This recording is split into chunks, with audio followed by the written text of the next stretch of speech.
ಮುದ್ದಿಸಿ ಮುದ್ದಿಸಿ ಅವಳ ಕೋಟ್ಯಾನು ಕೋಟಿಗೆ ಆಸ್ತಿಗೆ ಒಡೆಯನಾಗಲೇಬೇಕು. ನನ್ನೆಲ್ಲ ಕೆಲಸಕ್ಕೆ ಅಡ್ಡಿ ಆಗುತ್ತಿರುವ ಪ್ರಮೋದ್ ನನ್ನ ಕಾರ್ಸ್ಥಾನ ಬಲಿಯಲ್ಲಿ ಸಿಲುಕಲೇಬೇಕು. ಓ, ಕಾಮಿನಿ ಬಂದಳಂತ ಕಾಣ್ತದೆ. ಬರಲಿ ಬರಲಿ.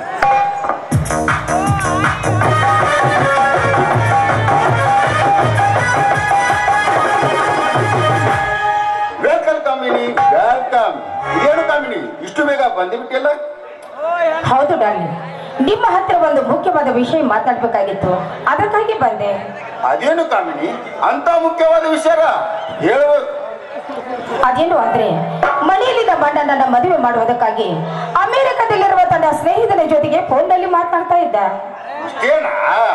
ಇದಕ್ಕೊಂದು ಇಷ್ಟು ಭಯ? ಮದುವೆ ಆದರಾಯ್ತು. ಯಾರು ವಿನಾಶ್? ಅದೇ ನಿಮ್ಮ ಅಣ್ಣ ನೋಡಿದ್ದಾನಲ್ಲ, ಆ ಅಮೆರಿಕ ಹುಡುಗನನ್ನು. ಇದೇನು ವಿನಾಶ್, ಏನ್ ಹೇಳ್ತಾ ಇದ್ಯಾ ನೀನು? ನಾನು ಮದುವೆ ಆಗುವುದಾದ್ರೆ ನಿನ್ನನ್ನು ಬಿಟ್ಟು ಈ ಜನ್ಮದಲ್ಲಿ ಬೇರೆ ಯಾರನ್ನು ಮದುವೆ ಆಗಲು ಸಾಧ್ಯ? ಈ ಕಾಮಿನಿ ಹೇಳಿದಂತೆ ನಾನು ಇವಳನ್ನು ಮದುವೆ ಆದರೆ ಇವಳ ಕೋಟ್ಯಾನು ಕೋಟಿಗೆ ಆಸ್ತಿಗೆ ಒಡೆಯನಾಗಲೇಬೇಕು. ನನ್ನಲ್ಲಿರುವ ಆಸ್ತಿ ಸೇರಿದರೆ ಈ ದೇಶಕ್ಕೆ ದೊಡ್ಡ ಶ್ರೀಮಂತರ ಆಗುವುದಲ್ಲಿ ಸಂದೇಹವಿಲ್ಲ. ಇದೇನು ವಿನಾಶ್, ಏನು ಆಳವಾದ ಯೋಚನೆ ಮಾಡುವಂತೆ ಕಾಣುತ್ತದೆ ಅಲ್ಲ? ಯಾಕೆ ನನ್ನನ್ನು ಮದುವೆ ಆಗಲು ನಿನಗಿಷ್ಟ ಇಲ್ಲವೇ? ಕಾಮಿನಿ, ತಮಾಷೆಗಂದೆ ಅಷ್ಟೇ. ನನ್ನ ಮೇಲೆ ನಿನಗೆ ಅನುಮಾನವೇ? ಡಾರ್ಲಿಂಗ್, ಅಂತೂ ನನ್ನನ್ನು ಮದುವೆ ಆಗಲು ಒಪ್ಪಿಕೊಂಡ್ರಲ್ಲ, ನನಗೆ ತುಂಬಾ ಸಂತೋಷವಾಯಿತು. ಕಾಮಿನಿ, ನಿನ್ನನ್ನು ಮದುವೆ ಆಗದೆ ಮಧ್ಯಾಹ್ನ ಮದುವೆ ಆಗಲಿ, ಆದರೆ ಎಂಬ ಮಾತೇಕೆ ಡಾರ್ಲಿಂಗ್? ಕಾಮಿನಿ, ನಿನ್ನನ್ನು ಮದುವೆ ಆಗುತ್ತೇನೆ, ನನ್ನದೊಂದು ಕಂಡೀಷನ್ ಇದೆ. ಅದೇನಂತ ಹೇಳಿ ವಿನಾಶ್. ಅದೇ ಆ ಪ್ರಮೋದ್ ನನ್ನೆಲ್ಲ ಕೆಲಸಕ್ಕೆ ಅಡ್ಡಿ ಆಗುತ್ತಿದ್ದಾನೆ.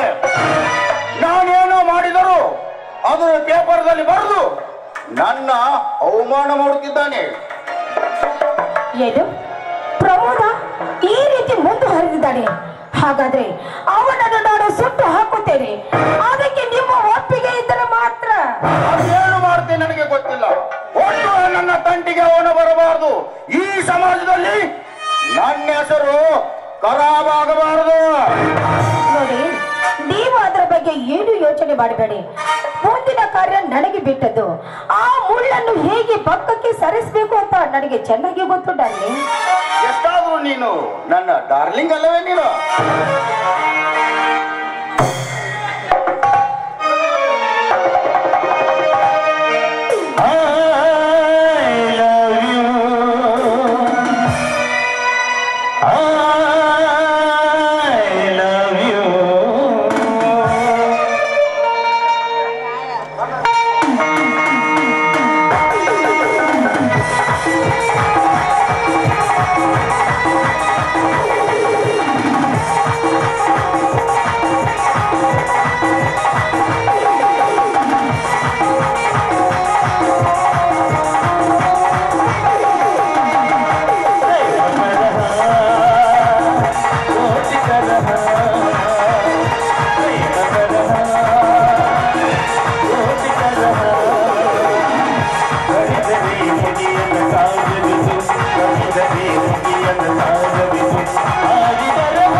ಹೆಣ್ಣು ಮಕ್ಕಳ ಮೇಲೆ ಅತ್ಯಾಚಾರ, ಲಂಚದ ಹಗರಣಗಳು, ಬಾಲ ಕಾರ್ಮಿಕರು, ಅಸಂಘಟಿತ ಕಾರ್ಮಿಕರ ವರ್ಗ ಇವೆಲ್ಲ ತಲೆ ಎತ್ತಿ ನಿಂತಿವೆ. ಇದಕ್ಕೆಲ್ಲ ಪರಿಹಾರವೆಂದರೆ ಈ ನನ್ನ ಲೇಖನಿ. ಇದನ್ನು ಆಯುಧವಾಗಿ ಬಳಸಿ ಭ್ರಷ್ಟ ರಾಜಕಾರಣಿಗಳನ್ನು, ಬಡ್ಡಿ ಹಣ ತಿನ್ನುತ್ತಿರುವ ಬಂಡ ಸಾಹುಕಾರರ ವಿನಾಶವನ್ನು, ಅಷ್ಟೇ ಅಲ್ಲದೆ ಹೆಣ್ಣು ಮಕ್ಕಳನ್ನು ಹಾಳು ಮಾಡಿ ವಿದೇಶಕ್ಕೆ ಸಾಗಿಸುತ್ತಿರುವ ಆ ಕಾಮಕ ವಿಕೇತನನ್ನು ಮಟ್ಟ ಹಾಕಿ ವರದಕ್ಷಿಣೆ ಎಂಬ ಕೊಟ್ಟು ಕಂದಾಚಾರವನ್ನು ಮುರಿದು ಈ ಸಮಾಜವನ್ನು ಈ ಲೇಖನಿಂದ ಉದ್ಧಾರ ಮಾಡುವುದೇ ನನ್ನ ಗುರಿ.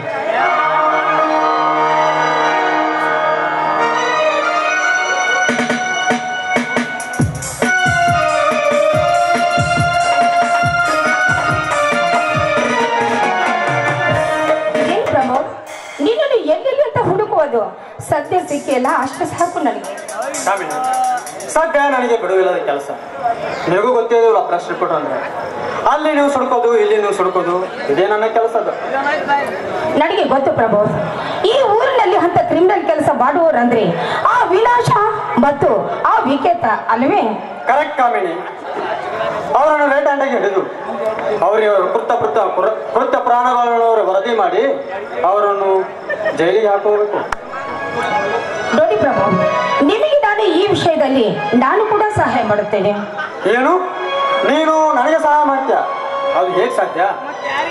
ನೋಡಿ, ಇನ್ನು ಮುಂದೆ ನೀವು ಅವ್ರ ತಂಟೆಗೆ ಹೋಗಬೇಡಿ, ಅದನ್ನೆಲ್ಲ ನಾನು ನೋಡಿಕೊಳ್ತೇನೆ. ಕಾಮಿನಿ, ಏನಿದೆ ನಿನ್ನ ಮಾತಿನ ಅರ್ಥ?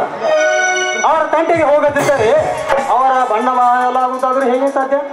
ಅದರಲ್ಲಿ ಇರುವುದು ರಹಸ್ಯ. ಆ ವಿನಾಶ ಹಾಗೂ ವಿಕೇತನ ಜೊತೆ ರಹಸ್ಯ ಬೆಳೆಸಿಕೊಂಡು ಅವರ ಗುಟ್ಟನ್ನೆಲ್ಲ ನಾನು ತಿಳಿದುಕೊಂಡು ಬಂದು ನಿಮ್ಮ ಮುಂದೆ ಹೇಳುತ್ತೇನೆ. ಆಗ ನೀವು ಅದನ್ನು ರಿಪೋರ್ಟ್ ಮಾಡಿ ನ್ಯೂಸ್ ಕೂಡ ಮಾಡಬಹುದು. ಹೇಗಿದೆ ನನ್ನ ಐಡಿಯಾ? ಗ್ರೇಟ್ ಐಡಿಯಾ ಕಾಮಿನಿ. ಹೀಗಾದರೆ ಅವರನ್ನು ಆದಷ್ಟು ಬೇಗ ಜೈಲಿಗೆ ಕಳಿಸಬಹುದು. ಅದು ಅಲ್ಲದೆ ಅವರಿಂದ ಆಗುತ್ತಿರುವ ಈ ಸಮಾಜದಲ್ಲಿ ಭ್ರಷ್ಟಾಚಾರವನ್ನು ತಡೆಯಬಹುದು. ಹೌದು, ಹಾಗಾದ್ರೆ ನಿಮಗೂ ಕೂಡ ಒಂದು ಮನ್ನಣೆ ಸಿಗುತ್ತದೆ, ಈ ಸಮಾಜದಲ್ಲಿ ಒಂದು ಒಳ್ಳೆ ಹೆಸರು ಸಿಗುತ್ತದೆ ಅಲ್ಲವೇ? ಥ್ಯಾಂಕ್ಸ್ ಕಾಮಿನಿ, ನೀನೆಷ್ಟು ಒಳ್ಳೆಯವಳು. ನಿನ್ನದು ಎಂತ ಒಳ್ಳೆಯ ಗುಣ. ಆದರೂ ನಿನ್ನನ್ನು ಮದುವೆ ಆಗೋನು ತುಂಬಾ ಅದೃಷ್ಟಶಾಲಿ. ಅಂತೂ ಈ ಮೂರ್ಖ ನನ್ನ ಬಲಿಯಲ್ಲಿ ಬೀಳುವ ಹಾಗೆ ಕಾಣುತ್ತದೆ. ಇವನನ್ನು ನಾನು ಚೆಂದಾಗಿ ಆಟ ಆಡಿಸಲೇಬೇಕು. ಪ್ರಮೋದ್, ನೀವು ಏನು ಅಂತ ಹೇಳಿದ್ರಿ? ನಾನೇನೆಂದು ಹೇಳಿದ್ರಿ ಕಾಮಿನಿ, ನೀನು ಯಾವುದರಲ್ಲಿ ಕಡಿಮೆ? ರೂಪ, ಗುಣ, ಗಣ, ನಡತೆ ಎಲ್ಲವೂ ನಿನ್ನದಿಲ್ಲ. ಆದ ಮೇಲೆ ಅಂದ್ರೆ ನಿಮ್ಮ ಮಾತಿನ ಅರ್ಥ? ಅಂದರೆ ನಿಮ್ಮನ್ನು ಕೈ ಹಿಡುವ ಅದೃಷ್ಟಶಾಲಿ ಯಾರಿರುವನೋ ಏನೋ ಅಂದೆ. ಅಂತೂ ಇವನು ನನ್ನ ರೂಪಕ್ಕೆ ಮಡಸೋತು ನನ್ನಂತೆ ಮಾತನಾಡ್ತಾ ಇದ್ದಾನೆ. ಹೌದು, ಮತ್ತೆ ಆ ಭಾಗ್ಯಶಾಲಿ ನೀವೇ ಯಾಕೆ ಆಗ್ಬಾರ್ದು? ಕಾಮಿನಿ, ಏನ್ ಹೇಳ್ತಾ ಇದ್ದೀನಿ?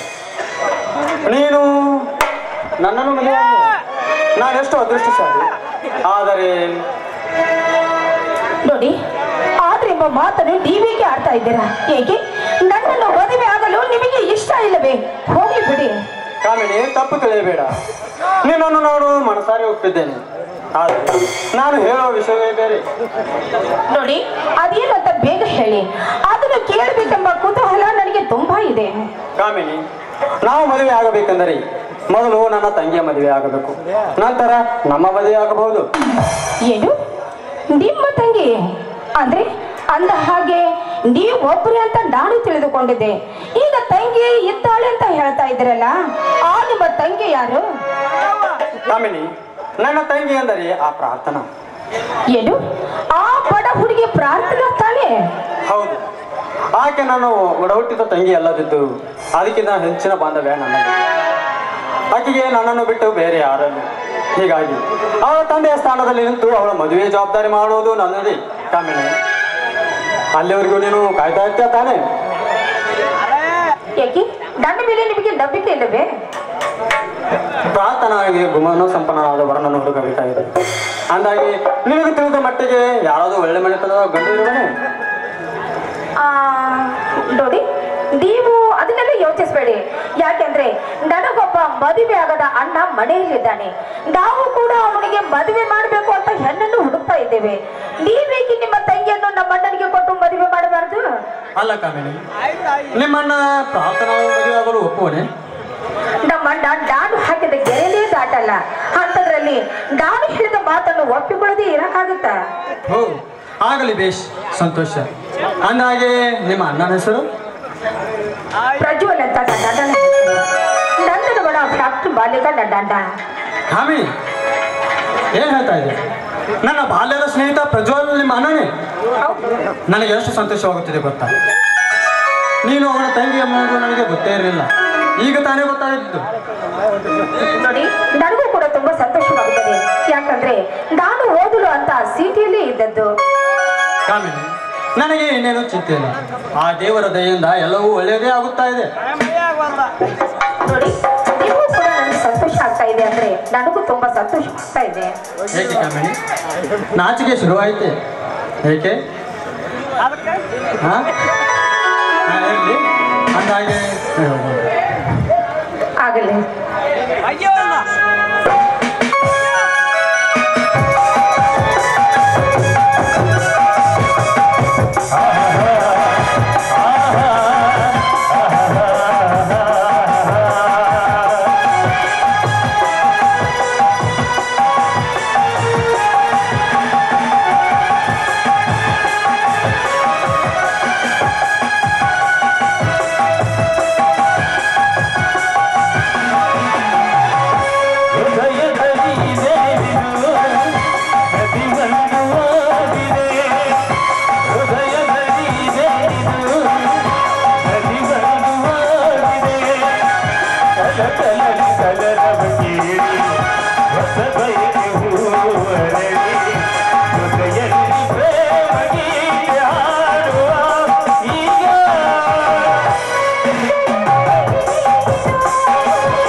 ನಾನು ಬರ್ತೀನಿ. ಎಡೆ ಬಿಚ್ಚಿದ ಡಾಗಿಡಿ, ಮನುಷ್ಯ ರೂಪದ ಸರ್ಪಿಡಿ, ದಿಕ್ಕಿಲ್ಲದ ಆ ನಿನ್ನ ಪ್ರಾರ್ಥನಾಳನ್ನು ನನ್ನಣ್ಣನ ಹೆಂಡತಿಯನ್ನಾಗಿ ಮಾಡಿಕೊಳ್ಳುತ್ತಿರುವುದು ಏಕೆ ಗೊತ್ತೇ? ಅವಳು ನಾನು ಹೇಳಿದಂತೆ ಕೇಳಿಕೊಂಡು ನಾಯಿಯಂತೆ ಬಿದ್ದಿರಬೇಕು ಎಂದು, ಅದು ಅಲ್ಲದೆ ನನ್ನಣ್ಣನ ಕಿವಿಯನ್ನು ಚುಚ್ಚದಿರಲಿ ಎಂದು. ಅಷ್ಟೇ ಅಲ್ಲ, ನಮ್ಮಣ್ಣನ ಸರ್ವ ಆಸ್ತಿಗೆ ನಾನೇ ಸಮಸ್ತ ಅಧಿಕಾರಿಯಾಗಿ ನಿಮ್ಮೆಲ್ಲರನ್ನು ಆಟ ಆಡಿಸಬೇಕೆಂಬ ಛಲಕ್ಕೆ ಇದನ್ನು ನಾನು ಸಾಧಿಸದೆ ಹೋಗುತ್ತದೆ.